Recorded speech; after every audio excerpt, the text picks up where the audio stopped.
cartoon by Siddiq. L'histoire de la Guinée est riche et complexe, remontant à des milliers d'années. Voici un aperçu de ces périodes clés. La région a été dominée par plusieurs grands empires et royaumes, y compris l'Empire du Mali, l'Empire du Ghana et l'Empire Songhai.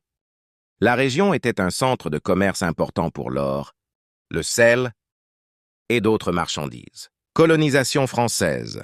À la fin du 19e siècle, la Guinée est devenue une colonie française, intégrée à l'Afrique occidentale française.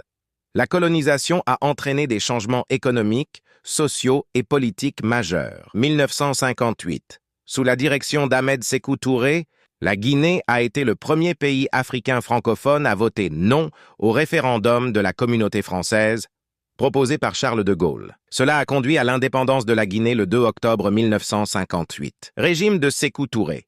Son régime autoritaire a duré jusqu'à sa mort en 1984. Pendant cette période, le pays a connu des répressions politiques sévères et une économie centralisée. Lansana Conté, après la mort de Sékou Touré, Lansana Conté a pris le pouvoir et a dirigé le pays jusqu'à sa mort, en 2008. Son régime a été marqué par des efforts de libéralisation économique et des troubles politiques intermittents. Instabilité politique.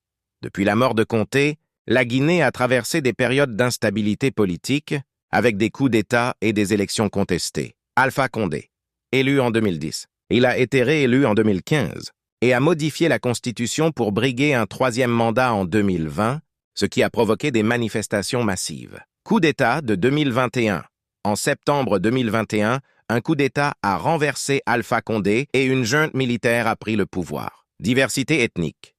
La Guinée est un pays ethniquement diversifié, avec des groupes principaux tels que les Soussous, les Peuls, les Malinqués et les Forestiers. Ressources naturelles. Le pays est riche en ressources naturelles, notamment en bauxite, ce qui en fait l'un des plus grands exportateurs mondiaux de ce minerai. Cette histoire complexe reflète les défis et les potentialités d'un pays qui continue de se forger une identité moderne tout en restant ancré dans ses traditions et son patrimoine historique.